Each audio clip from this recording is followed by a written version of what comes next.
ప్రసారం ద్వారా చూద్దాం. అసలు ఎగ్జిస్టెన్స్ లేకుండా పోవడం ఈ టిఆర్ఎస్ బీఆర్ఎస్ ఇప్పుడు వీఆర్ఎస్ అయిపోతుంది.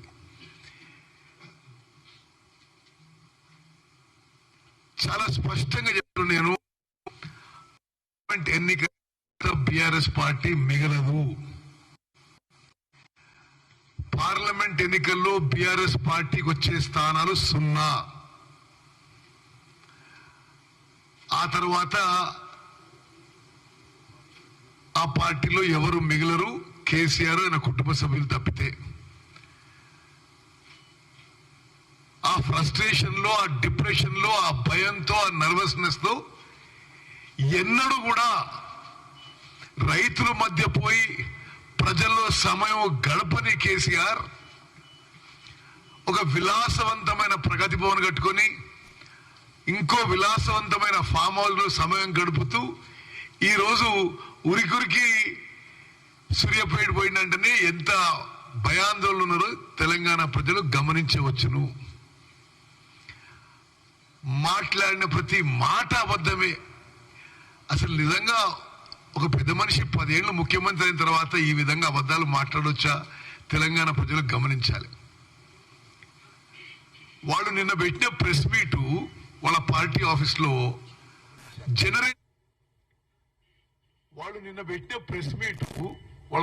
ఆఫీస్లో జనరేటర్ మీద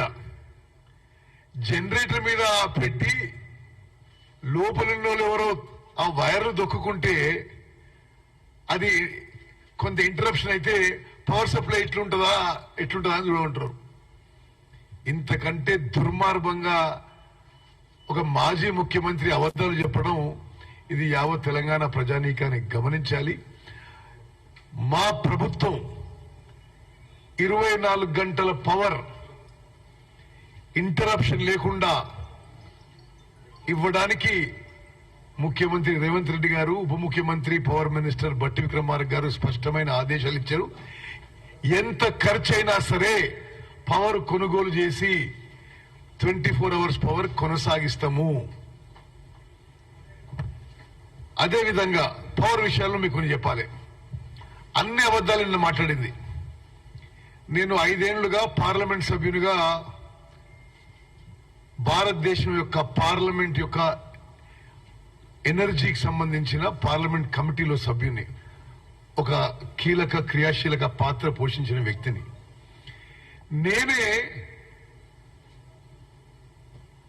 అప్పుడున్న చైర్మన్, మళ్ళీ ఇప్పుడు లేదు కానీ ఎన్టీపీసీ చైర్మన్ ని పార్లమెంట్ కమిటీ మీటింగ్ లో అడిగినా, మరి 4000 మెగావాట్లు తెలంగాణకి ఏపీ రీఆర్గనైజేషన్ యాక్ట్ లో ఉన్నాయి. వారి పేరు doctor Gurdeep. Rahul, just listen to this carefully. I asked him my self, 4000 మెగావాట్లు ఉంటే మీరు ఎంత మొదలు పెట్టినరు, ఎంత చేసినరు అని. అయితే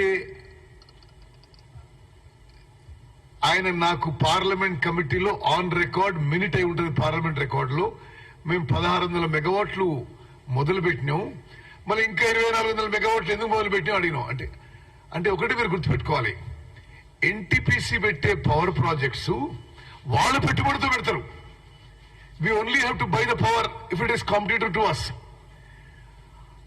ఆ బ్యాలెన్స్ ఆ ఎన్టీపీసీ ఫేజ్ 2 2400 మెగావాట్ కి రాష్ట్ర ప్రభుత్వం ల్యాండ్ అండ్ వాటర్ అలాట్మెంట్ లో కోఆపరేట్ చేయడం లేదు అని పార్లమెంట్ కమిటీలో డాక్టర్ గురుదీప్, చైర్మన్ ఎన్టీపీసీ, నాకే జవాబు చెప్పడం జరిగింది. సరే, ఆ తర్వాత మరి ఆ విషయం తర్వాత ప్రోగ్రెస్ అయింది. ఇప్పుడు ఏదో నిన్న ఆ పెద్ద మనిషి ఏదేదో మాట్లాడిండు. అంటే నిజంగా కూడా గత టిఆర్ఎస్ ప్రభుత్వం ఎన్టీపీసీతో కోఆపరేట్ చేసుంటే రాష్ట్ర ప్రభుత్వానికి రూపాయి పెట్టుబడి లేకుండా 4000 మెగావాట్ల పవర్ ఈ రోజు వరకు వచ్చేది. వీళ్లు మొదలుపెట్టిన అక్కడ భద్రాద్రి, యాదాద్రి పవర్ ప్లాంట్స్ కి ఎక్కడ డిమాండ్ ఉండదు అని చెప్పి దాని ఆపిన వీళ్ళు ఏదో అబద్ధాలు మాట్లాడుతున్నారు. ఏదో పెద్ద పెద్ద ఫిగర్లు మాట్లాడిండు. మేము వచ్చినప్పుడు 6000 7,000 మెగావాట్లు ఉండే, మేము 14,000 మెగావాట్లు చేసినామని. అన్ని అబద్ధాలే. వాళ్ళు పూర్తి చేసిన ఏకైక ప్రాజెక్టు, వాళ్ళు మొదలుపెట్టి పూర్తి చేసిన ఏకైక ప్రాజెక్టు భద్రాద్రి పవర్ ప్లాంట్. అది కూడా ఒక అవుట్డేటెడ్ సబ్ క్రిటికల్ టెక్నాలజీతో శాశ్వతంగా తెలంగాణ ప్రజలపై ఎక్కువ యూనిట్ కాస్ట్ వచ్చే ప్రాజెక్ట్ తప్పితే మరొకటి లేదు. ప్రతిపై ఎక్కువ శాతము సోలార్ పవర్ ప్రాజెక్ట్స్, అది 20% PLF మీద నడుస్తాయి. అవి ప్రైవేట్ పెట్టుబడులతో వచ్చినాయి. వీళ్ళ హయాంలో మొదలుపెట్టిన మరొక ప్రాజెక్టు, విద్యుత్ ప్రాజెక్టు లేదు అని చెప్పి మనం చేస్తున్నాం. యాదాద్రి పవర్ ప్రాజెక్టు 7 ఏళ్ల తరబడి కాస్ట్ ఓవర్ రన్ 3 4 అయిపోయి ఇంకెక్కడో ఇంకా మెల్ల నడుస్తున్నది.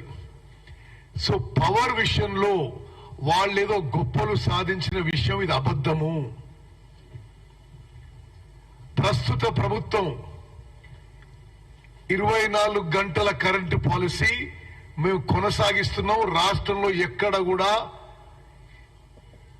ఒక్క నిమిషం కూడా పవర్ ఫెయిలియర్ లేదు అని చెప్పి నేను మనం చేస్తున్నా. వ్యవసాయానికి కానీ, వ్యాపారానికి కానీ, ఇండ్లకు కానీ. దానికి అదనంగా మేము ఇండ్లకి 200 యూనిట్లు ఉచితంగా ఇస్తున్న విషయం కూడా మరి తెలంగాణ ప్రజానీకానికి తయారు చేస్తున్నాం. ఇంకో విషయం, మరి ఏదో మేము గొప్ప గొన్నం అది ఇదని అంటున్నాడు. సివిల్ సప్లైస్ మినిస్టర్ గా ఈరోజు నేను మీకు మనవి చేస్తున్నా, రాష్ట్రంలో మీరు మొత్తం రాష్ట్రంలో గతంలో ఎన్నడూ లేని విధంగా 7,149 ప్రొక్యూర్మెంట్ సెంటర్లు కొన్ని ప్రారంభించినాం, కొన్ని ప్రారంభిస్తున్నాము. రైతులు పండించిన ప్రతి గింజని ఎంఎస్పీకి కొనుగోలు చేయబోతున్నాము. రైతులు పండించిన ధాన్యాన్ని ఏ మిల్లర్ అయినా, ఏ వ్యాపారైనా ఎంఎస్పీ కంటే ₹1 తక్కువ కొన్నా కఠిన చర్యలు తప్పవు అని చెప్పి కూడా ఈరోజు సివిల్ సప్లైస్ మినిస్టర్ గా నేను మనవి చేస్తున్నా. అదేవిధంగా పంటల గురించి మాట్లాడిన పెద్ద మనిషి అసలు ఎంత విడ్డూరమైన విషయం, వికారమైన విషయం అంటే, నేను పార్లమెంట్ లో క్రాప్ ఇన్సూరెన్స్ గురించి క్వశ్చన్ రేజ్ చేస్తే ఏమని, భారతదేశంలో క్రాప్ ఇన్సూరెన్స్ ఏ రాష్ట్రంలో ఏ స్కీమ్ నడుస్తుంది, మరి పంట నష్టానికి ఎంత, ప్రీమియం సంగతి ఏంటిది అన్ని మాట్లాడితే 29 రాష్ట్రాల్లో క్రాప్ ఇన్సూరెన్స్ పంట బీమా లేని ఏకైక రాష్ట్రం తెలంగాణ రాష్ట్రం అని పార్లమెంట్ లో జవాబు చెప్పిండ్రు. కొద్దిగా మాట్లాడే పెద్ద మనుషులకు సిగ్గుశరం ఉండాలి. 29 రాష్ట్రాల్లో క్రాప్ ఇన్సూరెన్స్ లేని రాష్ట్రం ఒక్క తెలంగాణ రాష్ట్రమే.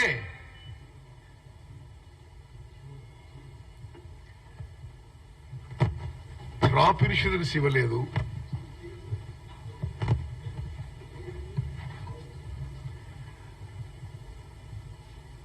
ప్రకృతి వైపరీత్యాల వల్ల ఎక్కడ పంట నష్టం జరిగినా ఉమ్మడి ఆంధ్రప్రదేశ్ లో గాని, మొత్తం భారతదేశంలో గాని రైతులకి నష్టపరిహారం వచ్చేది. ఈయన ఈ పెద్ద మనిషి ముఖ్యమంత్రి ఉన్నప్పుడు ఆ స్కీము రద్దు చేసిండు. తెలంగాణ రైతాంగానికి క్షమాపణ చెప్పాలి. మేము ప్రతిపక్ష శాసనసభ్యులుగా, పార్లమెంట్ సభ్యులుగా అనేక సందర్భాల్లో డిమాండ్ చేస్తే అసలు పట్టించుకొని కేసీఆర్ నిన్న ఏదో పంట నష్టంలో ఏం చేస్తారో మాట్లాడుతున్నాడు. అదేవిధంగా చాలా సంవత్సరాలు వడగండ్ల వాన వల్ల, వరదల వల్ల, కరువు వల్ల పంట నష్టం జరిగితే రూపాయి ఇవ్వలే. నువ్వు పెద్ద పెద్ద మాటలు, పెద్ద పెద్ద డిమాండ్ చేస్తావు.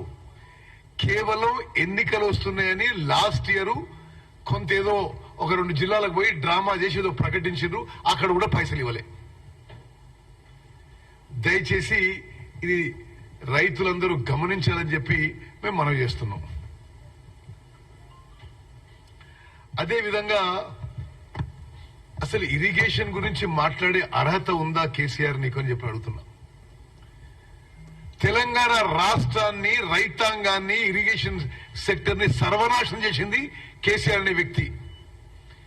కమిషన్ల కకృతి కోసం అనాలోచిత విధానాలతో డిజైన్ లేదు, ప్లానింగ్ లేదు, సరే కన్స్ట్రక్షన్ లేదు, ఇరిగేషన్ సెక్టర్ ని సర్వనాశనం చేసింది కేసీఆర్ అనే వ్యక్తి అని చెప్పి నేను మనం చేస్తున్నా. సిగ్గుపడాలి, తల వంచుకోవాలి, యావత్ తెలంగాణ రైతాంగానికి క్షమాపణ చెప్పాలి. మీరు చేసిన అసలు ఆ కకృతి, ఆ కరప్షన్, ఆ గ్రీడు, ఆ lack of design, lack of planning, ఎక్కువ మాట్లాడడం. నేను ఇరిగేషన్ మంత్రిగా ఆన్ రికార్డ్ చెప్తున్నా ఇలా, స్వతంత్ర భారతదేశంలో ఏ రాష్ట్రంలో కూడా ఇరిగేషన్ సెక్టర్ ని ఈ స్థాయిలో ఎవరు నాశనం చేయకపోయి ఉండొచ్చు. స్వతంత్ర భారతదేశంలో ఇరిగేషన్ ప్రాజెక్టుల నుంచి ఎవరు ఇంత దోపిడీ చేసుకున్నకపోయి ఉండొచ్చు. ఇంత అనాలోచిత విధానాలు, ఇంత అసమర్థత, ఇంత యాడ్హాక్ విధానాలతో తెలంగాణలో ఇరిగేషన్ సెక్టర్ ని నాశనం చేసి ఈ రోజు మీరు పెద్ద పెద్ద మాటలు మాట్లాడితే ఎట్లా? కాళేశ్వరం గురించి మాట్లాడతారా మీరు? మినిమం కామన్ సెన్స్ ఉండాలి, కొంత షేమ్ ఫీల్ కావాలి. అరే మేము ఇప్పటికే 94,000 కోట్లు ఖర్చు పెట్టినవే, తెలంగాణ ప్రజల జీవితాలు తాకట్టు పెట్టి వాళ్ళ పిల్లల మనందరి జీవితాలు తాకట్టు పెట్టి high cost short term loans తీసుకొచ్చి నువ్వు ప్రాజెక్ట్ కడితే అది కూలిపోతే మరీ ఈ విధంగా నిన్న ఆయన మాట్లాడడం చాలా చాలా ఇది విడ్డూరంగా, వికారంగా ఉందని చెప్పి నేను మనం చేస్తున్నా. నేను ఎప్పుడూ కొద్దిగా హార్ష్ గా, అతిశయోక్తిగా మాట్లాడను, బట్ నేను ఆయన మాట్లాడే తీరు నాకు చాలా చాలా ఇది, అరే ఇంత సిగ్గు లేకుండా ఎవరన్నా అంటే మీరు కట్టిన ప్రాజెక్టు కూలిపోయి, మీ హయాంలోనే కూలిపోయి, అదే ఊహు అంటున్నాడు ఆయన. ఏదో ఒక పిల్లలు కూలిపోతే ఓకేనా అంటాడు. ఏంటిది అది? ఇంకెక్కడో కూలిపోలేదా? ఇది కూలిపోతే ఏంటి అంటున్నాడు ఆయన. అమెరికాలో ఎక్కడ కూలిపోయిందట. ఏంది అసలు, ఏంది ఆ మాటలు? మరి ఇంత సిగ్గుదప్పు ఉండడం ఇది సరైంది కాదు కేసీఆర్ గారు అని చెప్పి నేను మనం చేస్తున్నా. మీకు కొన్ని విషయాలు చెప్పాలి.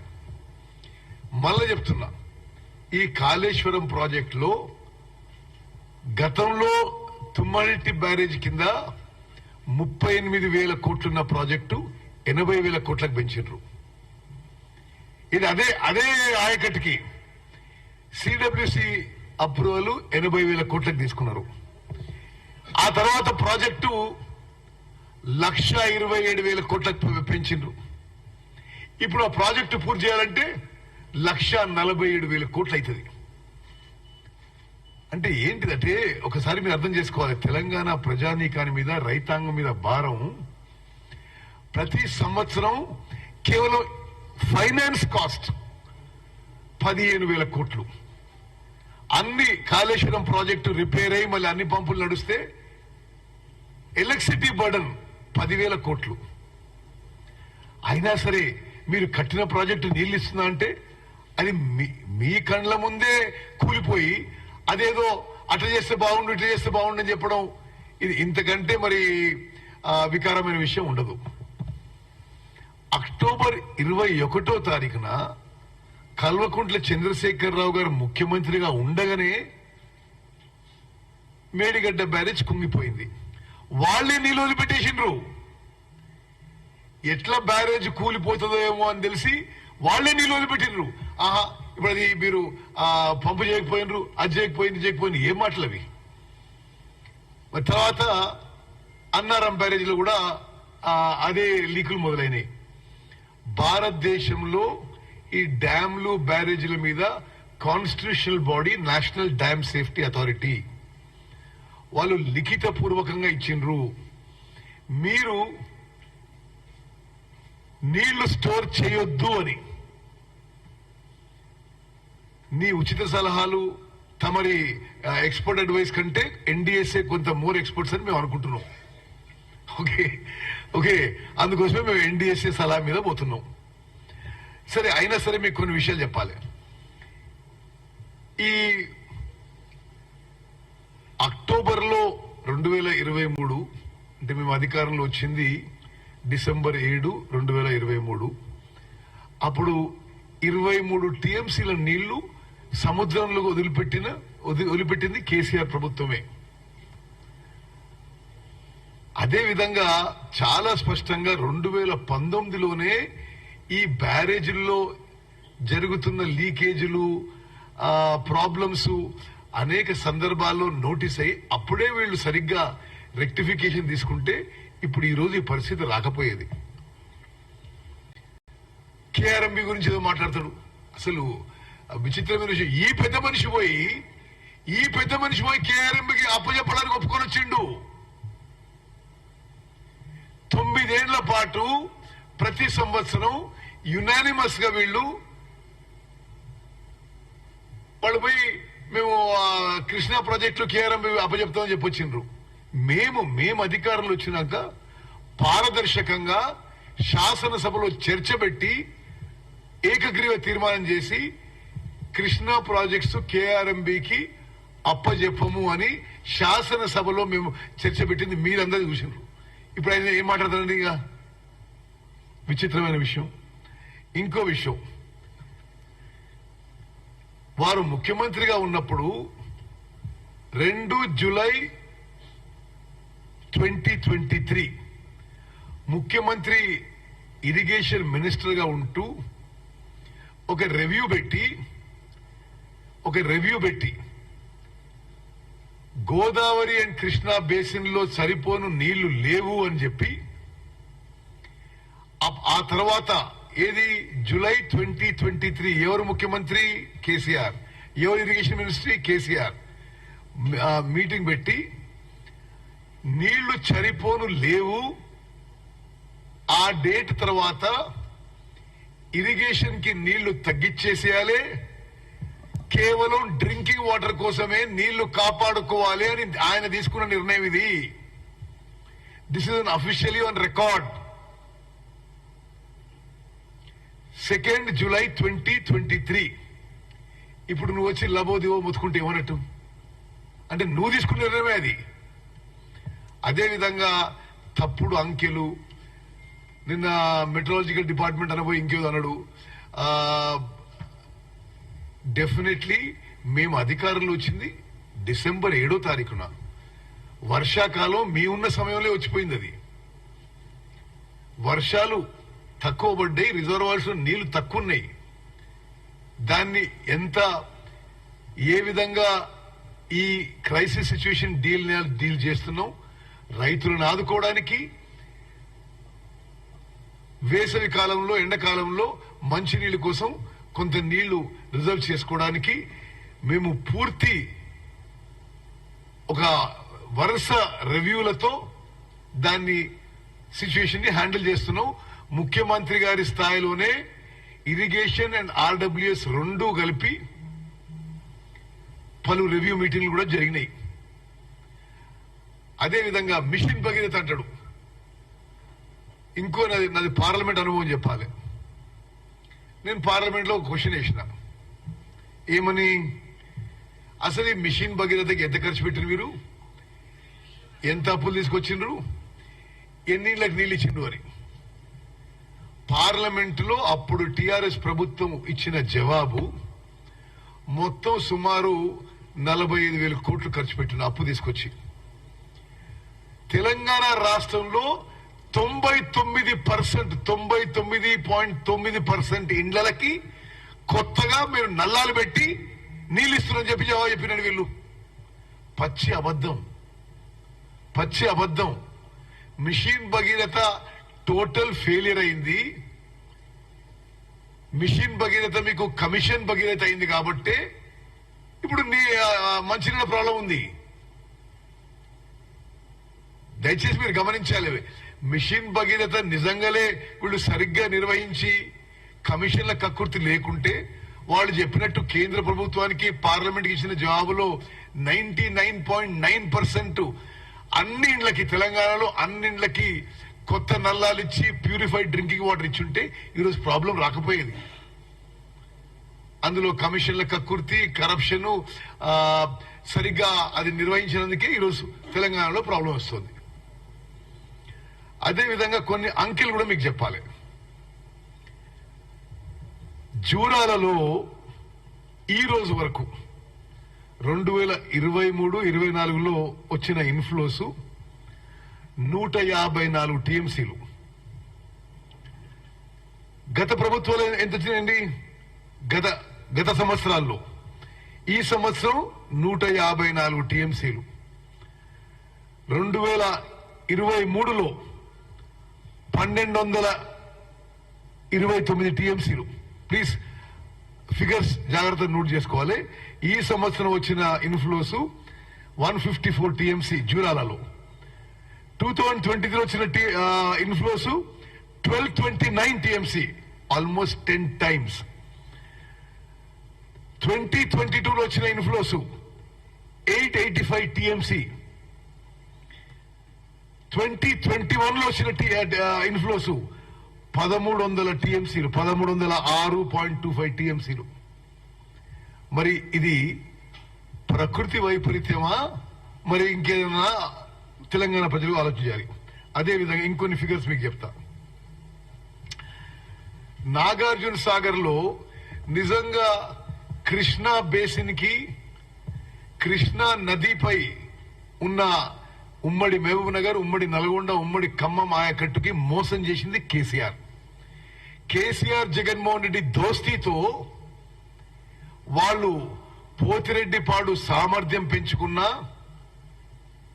అక్కడ రాయలసీమ లిఫ్టిగేషన్ స్కీమ్ కృష్ణా నది శ్రీశైలం బ్యాక్ వాటర్ నుంచి నీళ్లు ఎత్తుకపోయినా, ముచ్చుమరి నుంచి నీళ్లు ఎత్తుకపోయినా, ఎవ్రీడే 10 టీఎంసీలు ఎత్తుకపోయినా, ఇల్లీగల్ గా మన నీళ్లు తీసుకపోయినా నోరు మెదపని ఆనాటి ముఖ్యమంత్రి కేసీఆర్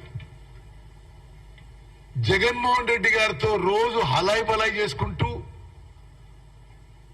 వాళ్ళ ఎలక్షన్లకు కూడా ఇక్కడి నుంచి పైసలు పంపిస్తూ, కృష్ణా నదీ జలాలు వాళ్ళు ఇల్లీగల్ డైవర్ట్ చేస్తుంటే మాట్లాడకుండా ఈ రోజు ఆయన మొసలి కన్నీళ్లు కాల్స్తుంటే ఇది ఎంత వికారమైన విషయం ఆలోచన చేయాలి. ఉమ్మడి ఆంధ్రప్రదేశ్ లో కూడా నేను అంకెలతో సహా శాసనసభలో నిర్మించిన ఉమ్మడి ఆంధ్రప్రదేశ్ లో కూడా కృష్ణా నదీ జలాలు ఆంధ్రాకి తక్కువ డైవర్ట్ అయినాయి, ప్రత్యేక తెలంగాణలో ఎక్కువ డైవర్ట్ అయినాయి. ఇది కేసీఆర్ అసమర్థత. కేసీఆర్ జగన్ కలిసి మరి ఉమ్మడి నల్గొండ, ఖమ్మం, మహబూబ్ నగర్ జిల్లా ప్రజలపై, రైతులపై చేసిన కాన్స్పిరసీ ఇది. మరి ఇప్పుడు నాగార్జున సాగర్ లో దయచేసి అది మీరు చాలా జాగ్రత్త నోట్ చేసుకోవాలి. ఉమ్మడి ఆంధ్రప్రదేశ్ కంటే ప్రత్యేక తెలంగాణ రాష్ట్రంలో కేసీఆర్ హయాంలో కృష్ణా నదీ జలాలు ఆంధ్రాకి ఇల్లీగల్ గా ఎక్కువ డైవర్ట్ అయినాయి. ఇది ఆన్ రికార్డ్ ఫిగర్స్ తో సహా నేను శాసనసభలో కూడా పెట్టడం జరిగింది. ఇప్పుడు నాగార్జున సాగర్ నుంచి మాట్లాడే పెద్ద మనిషి.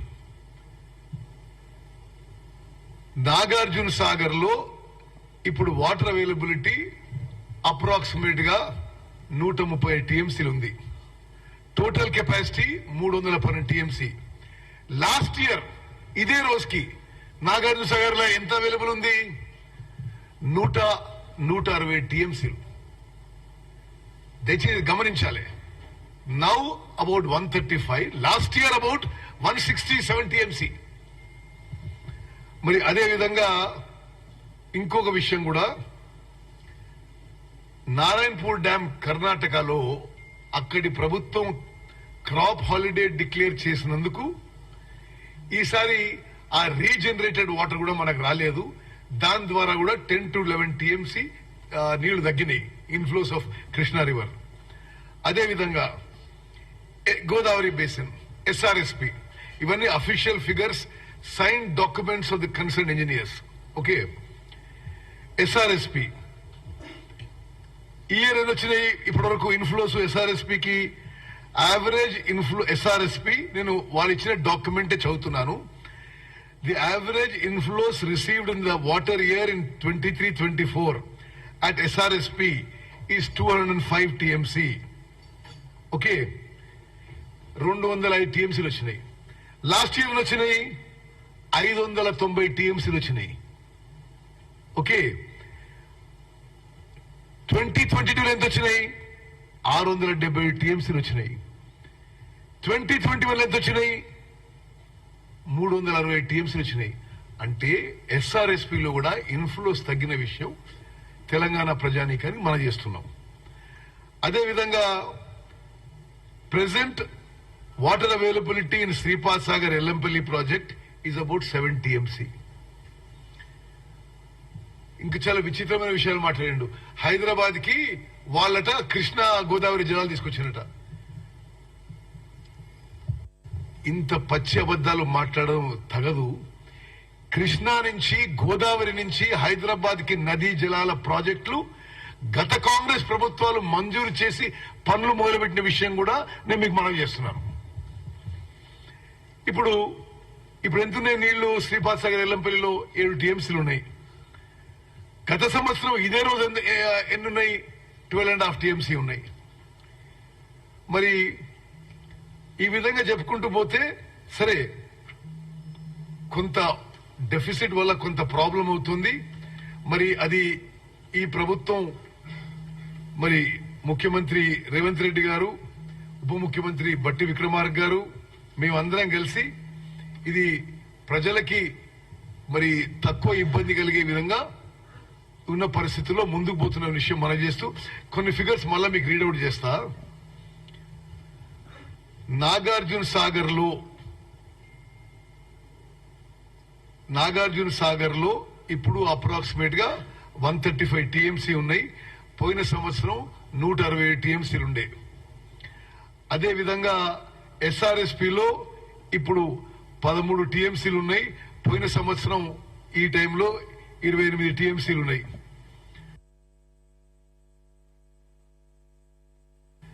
అదేవిధంగా మిడ్ మానేర్ లో ఇప్పుడు 7 టీఎంసీలు ఉన్నాయి. పోయిన సంవత్సరం ఇదే టైంకి 20 టీఎంసీలు ఉన్నాయి. లోవర్ మానేర్ లో ఇప్పుడు 5 టీఎంసీలు ఉన్నాయి. పోయిన సంవత్సరం ఇదే రోజుకి 12 టీఎంసీలు ఉన్నాయి.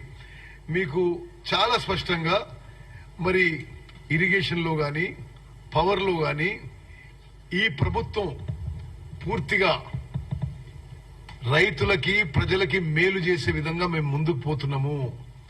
ఇటువంటి రూమర్స్, ఇటువంటి బేస్లెస్ అలిగేషన్స్ ఎవరు నమ్మొద్దు. తమ అధికారం పోవడమే కాదు, చాలా విచిత్రంగా నిన్న కేసీఆర్ గారు పోలీసు వాళ్ళకి అంటున్నాడు, పోలీసు వాళ్ళు మీరు న్యూట్రల్ గా ఉండాలి అది ఇది అంటున్నాడు. అసలు పోలీస్ శాఖని ఎక్కువ మిస్యూజ్ చేసుకుంది. ఫోన్ ట్యాపింగ్, ఇక రకరకాల మరి వాళ్ళ డబ్బులు వాళ్ళ పోలీస్ వ్యాన్లు తీసుకుపోవడం ఎక్కువ ఉపయోగించింది కేసీఆర్. ఉమ్మడి ఆంధ్రప్రదేశ్ లో గాని భారతదేశంలో ఇంకెవరు ఉపయోగించారు.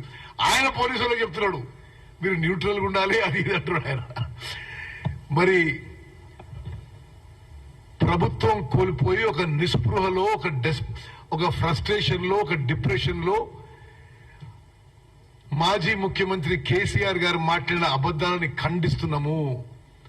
ఇంత దిగజారుడండి. 100 రోజుల్లో 205 మంది సూసైడ్ చేసుకున్నారు. కేసీఆర్ గారు ఇటువంటి అబద్దాలు మాట్లాడడం తగదిది. ప్రజా జీవితంలో కొన్ని విలువలు ఉండాలి. ఇది కంప్లీట్ లై.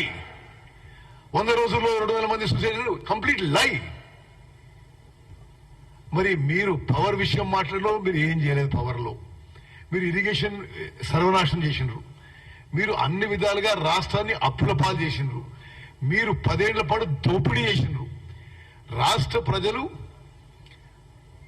ఒక స్వీపింగ్ మ్యాండేట్ మీకు వ్యతిరేకించారు. మరి మీరు కొద్దిగా హుందా ఉండి మీరు ఇటువంటి తప్పుడు ఆరోపణలు మానుకోవాలి, ప్రజలందరూ గమనిస్తుందని చెప్పి నేను మనం చేస్తున్నాను.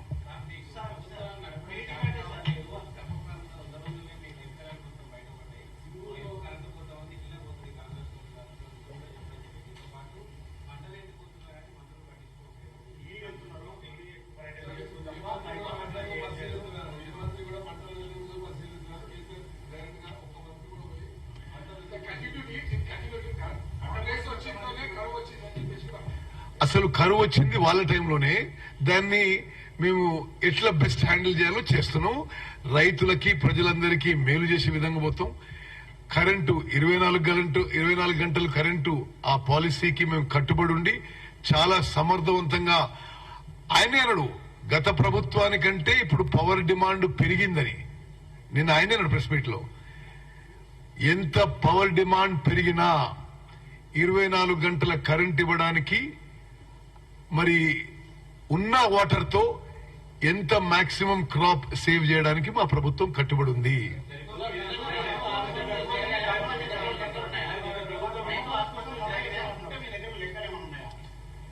అరే ఆరోపణ చేసినా ఆయన చెప్పాలి కదా, ఇది అబద్దాలని నేను చెప్తున్నా కదా. ఇది అబద్దాలు అంటారా? రైతు ఆత్మహత్య జరగలేదు అంటున్నా నేను.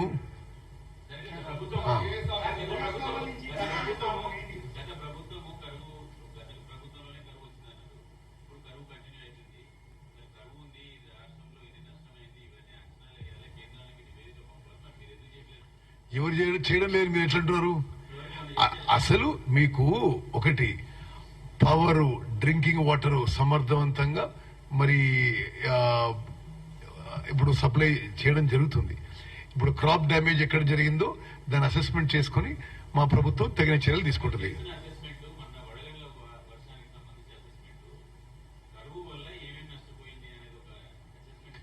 తప్పనిసరిగా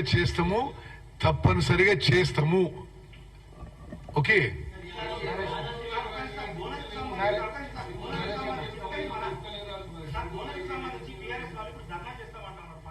చూడండి ఇప్పుడు మోడల్ కోడ్ ఆఫ్ కాండక్ట్ ఉంది.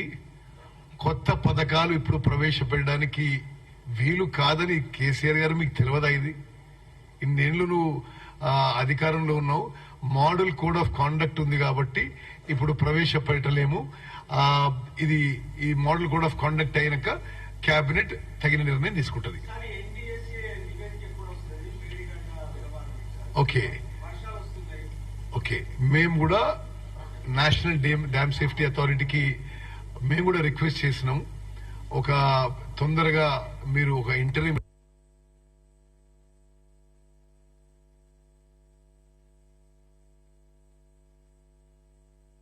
మీ అందరికీ నేను మనవి చేసేది ఏంటంటే, వాళ్ళు ఇన్ని అబద్దాలు చెప్పిండ్రు, నేను పాయింట్ బై పాయింట్ దాన్ని ఖండించిన, దాన్ని హైలైట్ చేయాలని చెప్పి మీ అందరికీ రిక్వెస్ట్ చేస్తూ ముగిస్తున్నాను. Thank you.